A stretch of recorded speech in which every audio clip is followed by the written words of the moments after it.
जय गुरुदेव। 26 दिसंबर सन 2002 सुबह 6:30 बजे मैंने सुमिरन करना शुरू किया तो उनकी दया कृपा से पहली माला मैंने जब की तो मन बुद्धि चित्त एकदम अपने आप उनकी दया से दोनों आंखों के मध्य में पहुंच गए, या यूं कहिए कि ये तीनों नदारद हो गए, कहीं चले गए। सूरत को भी मामूली हरकत हुई, फिर बंद हो गई। जय गुरुदेव की पहली माला में जय गुरुदेव नाम बहुत ही तेजी से लिए जाने लगा।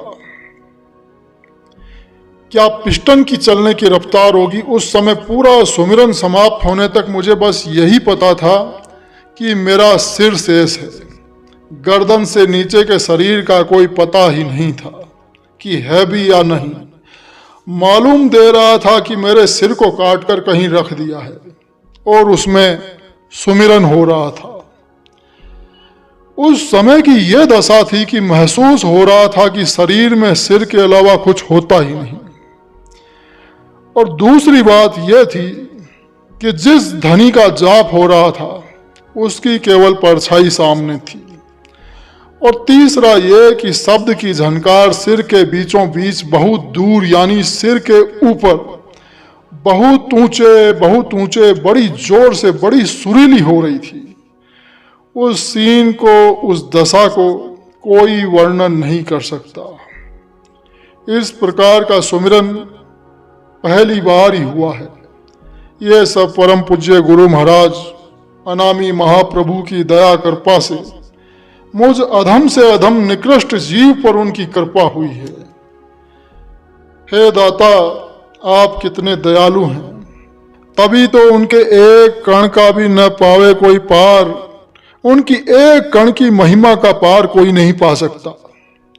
हे दाता, मैं पापी हूं, मेरे गुनाहों को क्षमा करना। हे दाता, मैं नीच निकृष्ट हूं, मुझे दया की भिक्षा दे देना।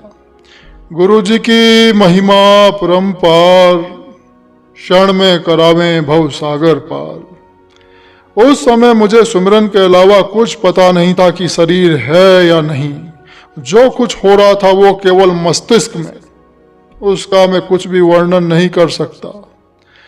सुमिरन के बाद फिर ध्यान में दिखाई दिया कि एक विशाल मैदान है। वो पूरा छोटे छोटे हरे पेड़ पौधों और पत्तियों से आसमान तक भर गया और वो पौधों की हरियाली मेरे ऊपर भी छा गई और मैं उस हरियाली में दब गया। मुझे उसका कोई वजन नहीं लगा। ऐसा लगा कि जैसे मैं हूं ही नहीं। मैं वहां न होने के बावजूद भी सीन सारा देख रहा हूं। बड़ी अजब गजब उधर की लीला है जो सदा वर्णन से परे है। इसके बाद पूरा विशाल मैदान सैकड़ों मील लंबा चौड़ा, आसमान से जमीन तक हरी हरी सीख नुमा किन्हीं चीजों से भर गया। आसमान दिखाई नहीं दे रहा था। इसके क्षण क्षण में सीन बदलते गए। काफी देर तक मैं इनको देखता रहा, जैसा कि चित्र में दिखाने की कोशिश की है। हे मेरे सतगुरु, मेरे गुनाहों को क्षमा करना। हे दाता, मैं पापी हूं, मेरे गुनाहों को क्षमा करना। हे दाता, मैं नीच निकृष्ट हूं, मुझे दया की भिक्षा दे देना। इसके बाद वो हरी हरी सीकें पूरे बदन में सिर से नीचे तक आर पार हो गई। हाथ पैर पूरे बदन में।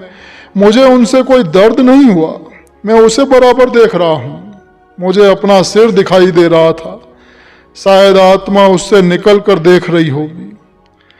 कुछ देर तक मैं इसे देखता रहा कि मेरा पूरा शरीर सीकों से बिंधा है। आराम से मैं उसे देख रहा हूं। उसके कुछ देर बाद मैंने देखा कि खाली वे सीकें ही जमीन में गड़ी हैं और मेरा शरीर वहां से गायब।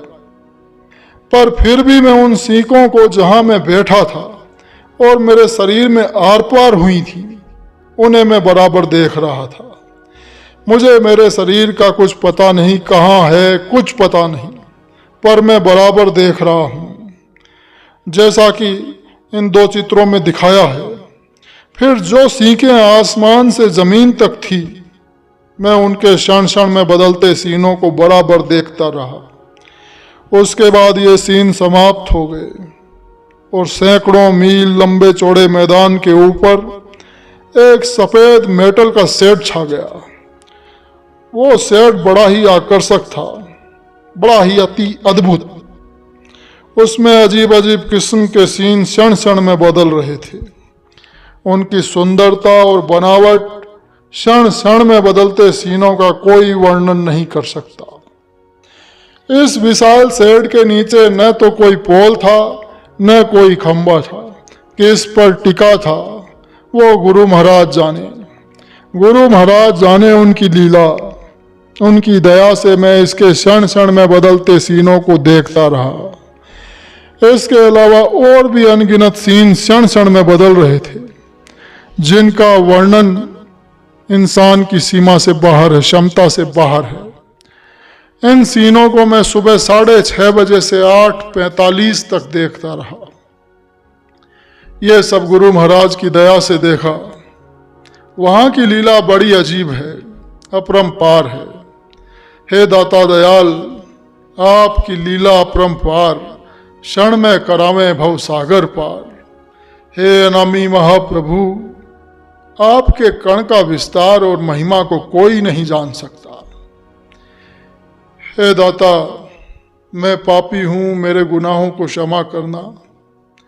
हे दाता, मैं अति नीच निकृष्ट हूं, मुझे दया की भिक्षा दे देना।